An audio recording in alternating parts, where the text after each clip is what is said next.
Shall we start, ma'am? Yes.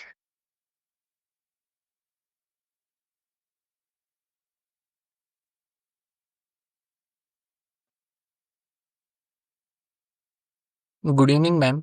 We are students from RV College of Engineering, Bengaluru, currently pursuing a Mm-hmm. degree in Electronics and Communication Engineering.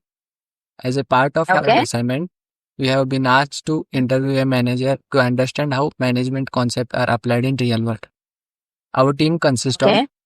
Shreyash Mithare, USN 1 RV23 EC 411, Section C, Sagar Nayak, USN 1 RV23 EC 410, Section C, Ravikant, 1 RV23 EC 411, 408, Section C. We truly appreciate you taking the time to help us today.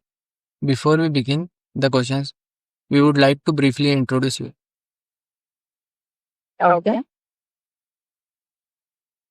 Miss Nishamani, Well, you want me to introduce myself or you guys need to do it that? ma'am, we will introduce. I'm sorry? Ma'am, we will only introduce, ma'am. Okay, sure. Go ahead. Miss Nishamani Karjini is currently working as HR manager at Gladol Web Solution. She has 5 years of industrial experience and hold a MBA in Human Resources, a diploma in Counseling Psychology and master's degree in Psychology. Thank you, ma'am. You're welcome. Now I will begin with few questions related to your daily responsibilities and management functions. Mm-hmm. Could you please share a brief overview of your day-to-day responsibilities in your current role? Okay. So, as a HR manager at Glad Owl, I take care of everything that falls under the Department of HR, right? So, I am the only person currently working in HR because it's a small organization. I mean, it's not a startup technically, but we do function as a startup. It's a 7-year-old organization, but we are still a small team, and that is the reason just have like one person in the HR department, right? So my day-to-day activities include firstly recruitment, or we can call it the talent acquisition, right? So whatever vacancies we have in the different departments in our organization, I do resourcing, screening, and interviewing for those applicants who have applied for that job. Apart from that, taking care of the daily activities, keeping track of the attendance record, employees, and there's a lot of other, meetings that I usually am a part of with the founder and the leadership team, right? So attending those meetings, aligning the interviews, scheduling the interviews, right? So this usually happens in my daily activities, right? But if you ask me, like in a larger context of what do I do? I also assist in the performance management discussions. I do campus recruitments. I take care of the onboarding, offboarding, joining formalities, exit formalities, payroll activities, sending out this salary slips and the salaries, and also answering the employees' concerns, conflicts, and all of those things. So yeah. Yes. Next question. What are the key management skills you believe are essential at your level, ma'am? So key management skills, or rather, if you just put it as skills, right? So management skills is, of course, being a people's person, right? Understanding people, listening to your team, having empathy towards your team, right? So that is very important. Being very mature, right? And make sure that whatever you're trying to implement, you first show that as an example, right? So I believe in leading by example, right? So whatever policies, let's say if we have to implement the attendance policy, or let's say a policy for making sure that people are on time, right? So I make sure that I'm on time in office so that I lead as an example, and so that nobody questions that, okay, you're the one implementing the rules, but you have the difficulty of coming late, right? So I make sure that I'm on time, and if we are telling employees to leave on time, I make sure that people leave on time, and only then I leave on time, leave after then, right? So all of these are small little things that make sure that you are a good manager, right? Making sure that you are listening to your team, but also not making sure that you are listening to all.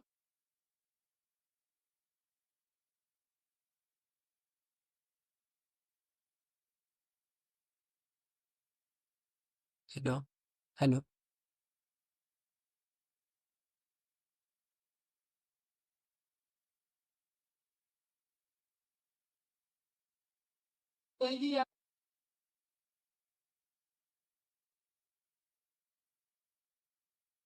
Sorry, sir, this is the question. So and also make sure that take an update from them about those tasks and check if there is any difficulty, and make sure that you help them out with that difficulty. Yes, ma'am. Going on to next question. Do you Mhm. use any data or operation based tools in decision making? Yeah, we do use data a lot. For example, let's say for an employee, we have set the goals, right? So this is what they have to do in quarter one, quarter two, right? And we also do an employee review, right, for those employees, and basis on what how the employee has performed during that quarter, right? So that becomes the data point for us, right? So we take that data, and then basis on that we decide, is the employee eligible for promotions, not eligible, or appraisals, promotions, whatever is it, right? So that becomes data point. And for example, let's say for discipline matters, right? So we check in the data of when a person has logged in, right? So if the person is constantly coming late, how do we get to know about it? By just checking time, right? So trying to check if there's any concern regarding that. So all these data help us, and then also trying to understand what kind of employees have been applying to us, right? Basis on that, we do the we take up the other strategies. Let's say if we are getting a lot of admissions from one particular college, right? So we make sure that we target that college next time, because we know that we are going to get good students from those colleges. So all of these data, yes, it does help us in the daily operational activities. Yes, ma'am. Have you come across any applied any classical management theories such as scientific or administrative theories?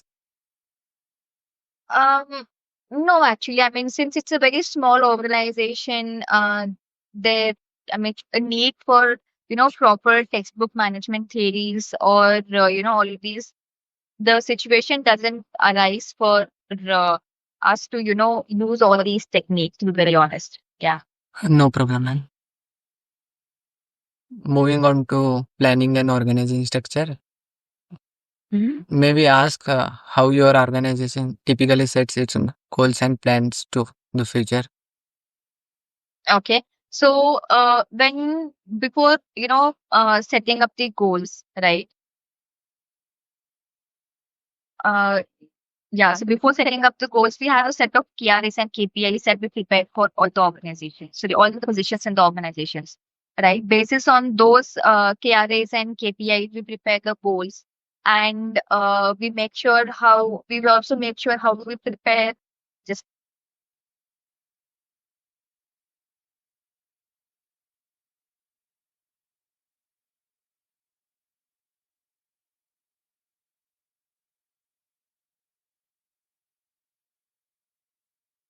yeah, sorry for that. So we make sure basis on those KRAs and KPIs, we decide on the goals, right? And we also not only decide on the goals, we also make sure how do we measure those goals, right? So let's say, for example, in this quarter, an employee has to do a certain certification, right? So we have given a quarter's time. Of course, when you do a certification, you get certain notification about that, or a certificate.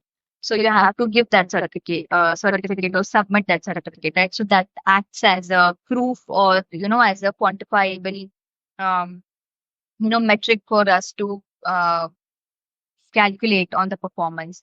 And for example, so now it's a digital marketing agency. So we have certain campaigns that the team has to implement, or we have certain SEO structures, or let's say in the web development, in there are certain landing pages, or all of these. So we generally come up with a very not a structured or a set quantifiable number, but then something in line so that we can calculate the performance of that employee. Yeah. Thank you, ma'am. Is there any formal strategy planning process in place within your company? Could you please repeat the question? I lost you in between.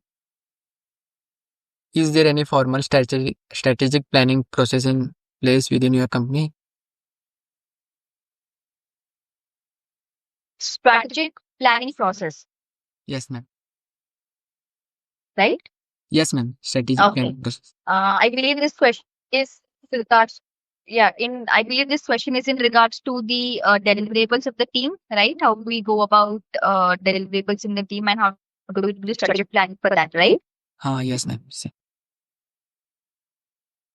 Okay. So, so we know the end goal, right? So, for example, the current company that I work in, we mainly work with the education clients, right? Like we partner with colleges and universities, schools, and we do the digital marketing for them, right? So here we know what the result or the end result that we want, right? So we want to get more admissions, more clay on the website, right? We want more application downloads for that particular college, right? So we know the end result.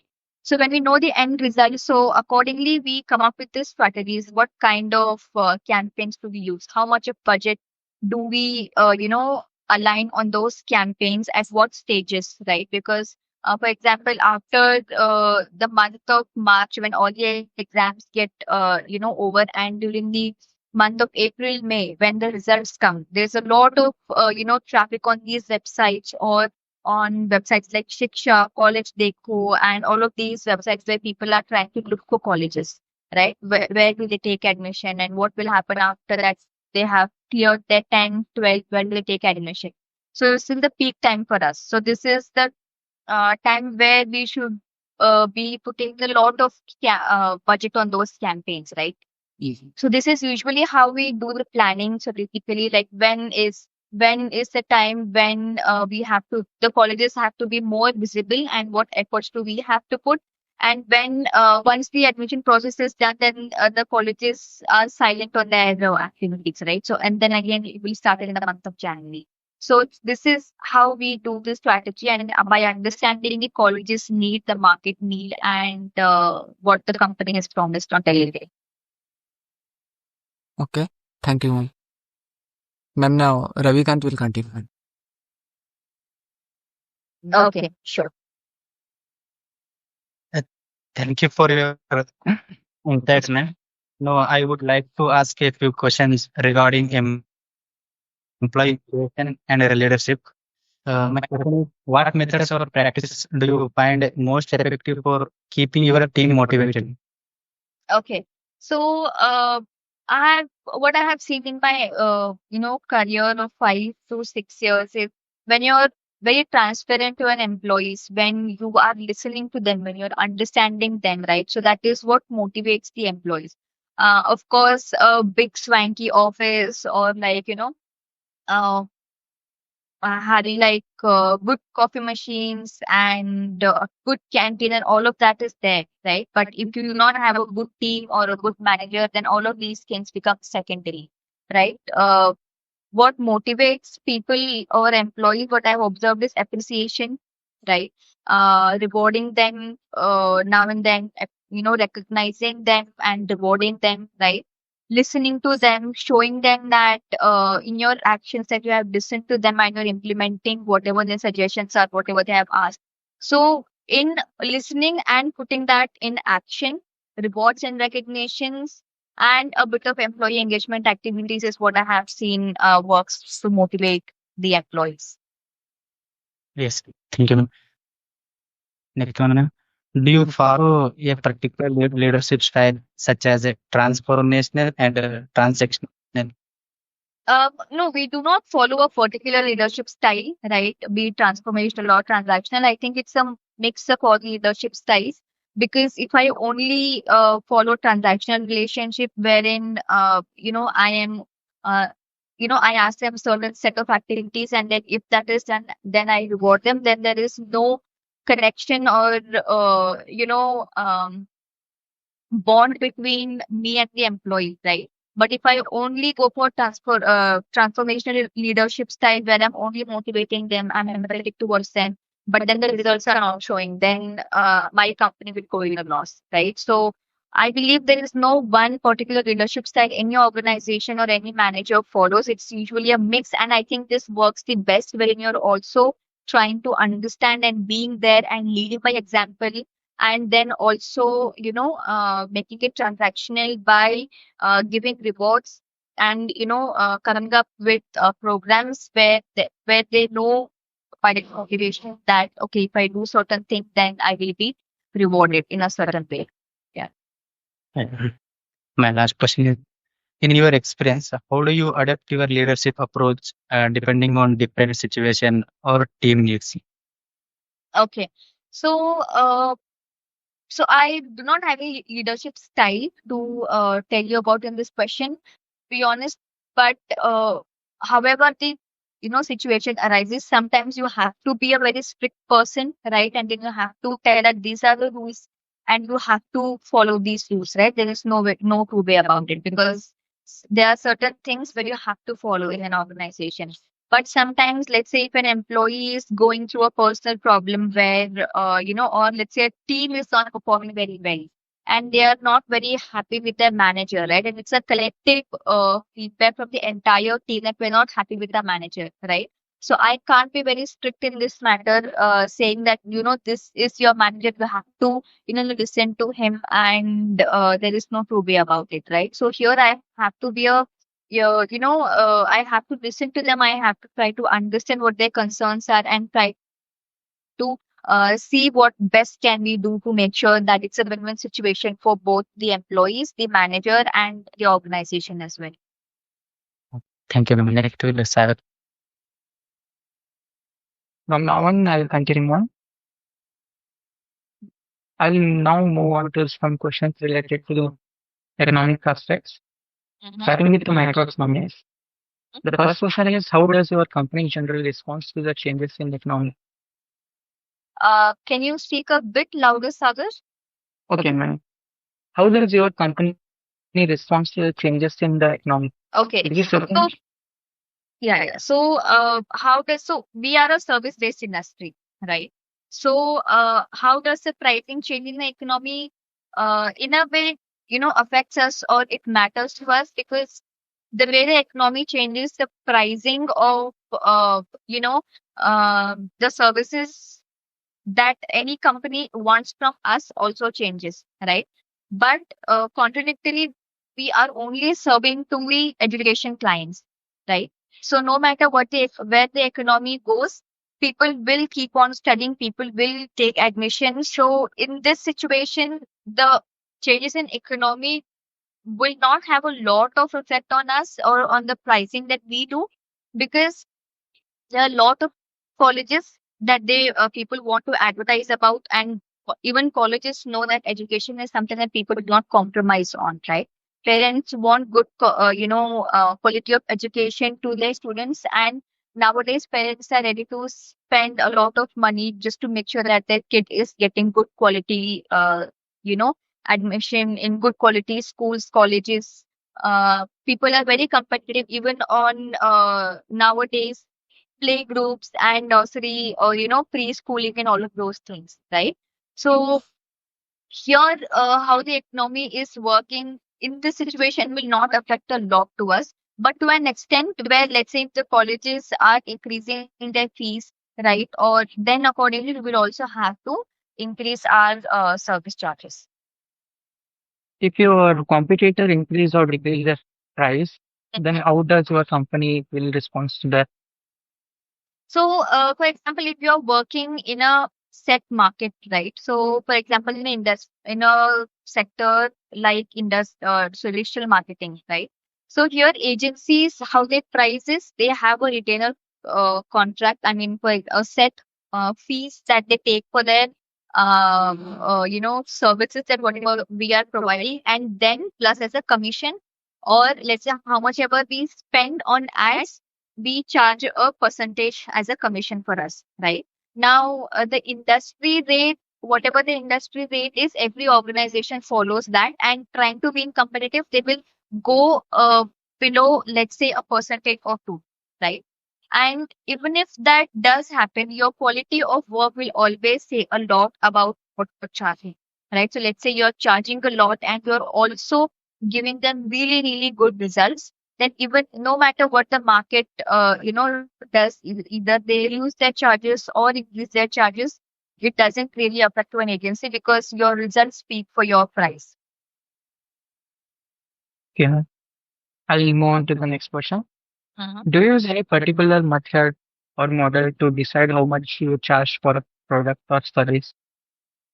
So there is no set method, right? So we go by the industry standards, right? So being in a digital marketing agency, is this industry, whatever the market rate is, or whatever it is, because there are a lot of agencies now, right?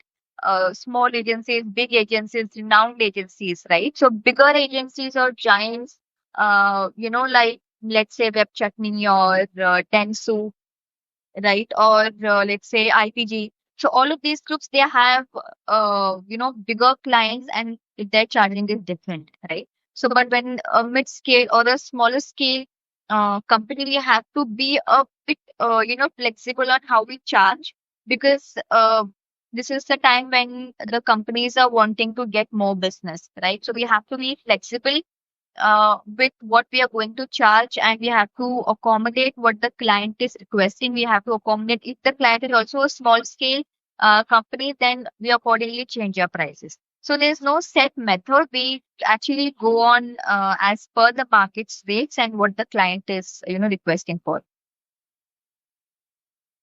Thank you. Do factors like rise in price or change in interest rate or exchange rate does affect your company profit? Yes, it does in a way because, for example, when we spend on Google Ads or when we take membership for, let's say, ChatGPT Premium or Canva or Adobe, right? So whenever there's a fluctuation in the dollar rate, because usually these, charges are in dollars, right? So whenever the dollar rate changes, so accordingly, the amount we pay to all these, tools that we use also changes, right? So again, that way it affects us, on our business expenses. That was some good answer. Moving to the next question. Mhm. When making the long-term plans, Mhm. does your company look for whether the company economic growth or slows down? I'm sorry, when And yeah, please the question. when making the long-term planning, does your company look at whether the country's economic growing or it's getting slower? Do Okay. you consider that factor? Yeah, of course, it matters a lot because, see, at least to speak of digital marketing agency, right? Where the company's economy is growing matters a lot because at the end, people or businesses or services contributing to the country's economic growth, right? So they are seeking services from us, right, to increase their, business. For example, let's say we have a service, we have a product, right, that is, making a huge change in the India's economic. For example, let's say electric bikes, right? So let's say a company is producing electric bikes, and it is contributing to India's GDP, and it is also going in the economic way. Right? So it is, helping in reducing pollutions and all of these things, right? So but let's say if the government changes a few rules and regulations, and if that is going to affect their business, then how much they spend on marketing and digital advertising also will change, right? So, and if we lose out that client, then that affects the company's growth for me. So everything is connected, right? So yes, company long term plans does get affected by how the economy is growing. Maybe not in a very, very larger extent, but yes, it does affect. Okay. Next question. Has your company been affected by any national budget or economical policies changes, like government schemes, like tax reduction or tax increase or subsidies, like that? Does Yes, that there are a lot of subsidies that are applicable for MSMEs, right? So that we make use of. And apart from that, since we are in the education uh, field, right? So the new education policy, so that has changed way the curriculum has been developed right now, right? So nowadays the board exams have been changed. Initially, they used to happen only in 10th. Nowadays, I guess that happens in 8th standard also, if I'm not sure. And there's a lot of different changes that is coming in the new education policy, right? So once these changes are implemented, our strategies to, advertise about the college will also change, right? So we as an agency, we also have to be aware of these things, right? So and all of these changes, let's say in the new budget now, right? So in the new budget, the I think you an employee will go tax free till 12.75 CTC, right? So initially it was 5 LPA or something. Now it is gone to 12.75. Now how a company is going to come up with this, its promotions, appraisals, and all of these things will get these factors to affect these decisions. last question, ma'am? This is personal question. Like, how do you enjoy your job? Like, what makes you feel love in this that job? Okay, so I never knew that I wanted to be an HR, to be very honest. So when I had joined my first company, so there I had seen we had joined as a team, and there was a person who was HR busy. I don't remember her name now. But when I saw her, the way she gave presentations and the way she did the induction, the way she was dealing with people, that is what inspired me to take up a career in HR. And I am a people's person. I am an extrovert. I like talking to people. I like connecting to people. Plus I also have a keen interest in psychology, which I pursued, right? So all of these factors they motivate me to be in HR, because since I'm a people's person, I get connected with a lot of people at large, and I get to talk to new people while I'm uh, interviewing people. I get to make a change in their life by giving them their dream job or helping them get their promotion appraisals, right? So this gives a sense of satisfaction for me.